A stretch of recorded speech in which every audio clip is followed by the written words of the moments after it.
Hey guys, Ike here from IkesOutdoors.com. Here today with the old recurve to answer a question that I recently got from a viewer. And the question was about shooting with fingers and how you should shoot with fingers. Now, there are going to be different schools of thought on this, but here's my thoughts on it. There are several different options you're going to want to look into. Finger tabs, slip on your ring finger and then fold back up and go in between these fingers here, and you use 3 fingers to shoot. Gloves, same way, has a glove and you bring it down and strap it around your wrist. What I have on here, this is my wife's bow, is what's called no gloves. I like the no gloves because they simply roll off of my string, my fingers a little bit better. That's what I like. Now, you may like the glove, you may like the finger tab. Of the 3, if I wasn't going to use the no gloves, I'd be using a glove. So instead of the finger tab, I just never liked having that finger tab in between my fingers.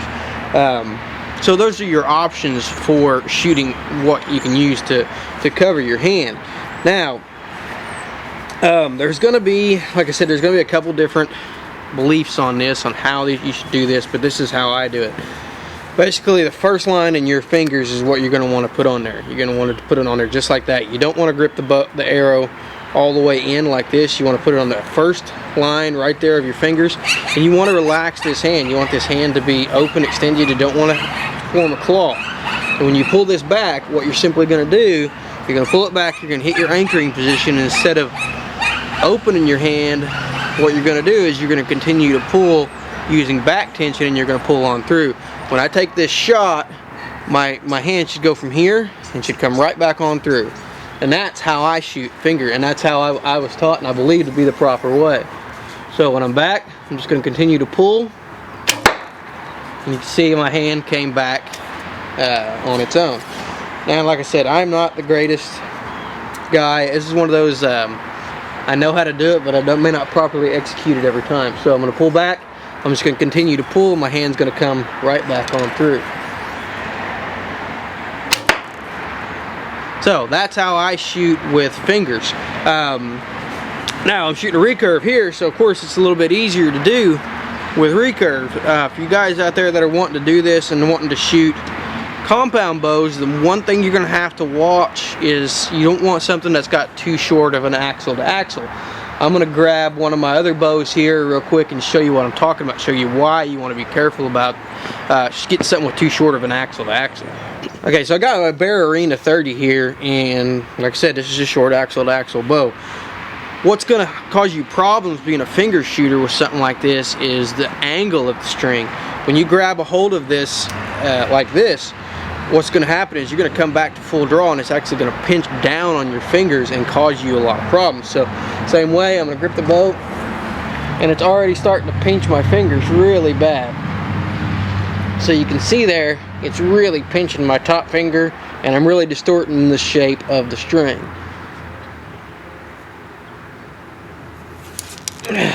So really, really uncomfortable because of the string angle. So that's what you're going to want to watch. It ain't really the axle to axle that gets you, it's the string angle that gets you. So you have to be able to shoot something that's gonna not squeeze your fingers. Like I said, this is a 30-inch axle to axle bow, so of course it's not gonna be good, and that's why I grabbed it. The 34, 35-inch axle to axle bows may not be too bad for a finger shooter, but I've always had trouble with them, shooting them like that. And one of the reasons why I've had trouble shooting compound bows like that is because I prefer to put one finger above the arrow. I don't know, that's just the way I was taught, and that's the way I've always shot when I shoot fingers, is to put one arrow above. When I come back, that's the arrow I put here, and I just pull through. I've seen a lot of guys that do it, that shoot 3 fingers underneath, and you know, as far as which way's right, which way's wrong, I don't know. I could be completely wrong on this. I don't shoot enough recurve for it to really make a difference, you know. But if I was shooting recurve all the time or shooting fingers all the time, it's something I'd want to find out which one was better and which one was the preferred method. So I prefer to shoot one finger over when I'm shooting fingers. It's the way I shoot my recurve. It's the way I shoot when I bow fish, and it's just the way I've always shot when I shoot instinctively or shoot fingers. So that's how you do it. Grab this recurve here again real quick.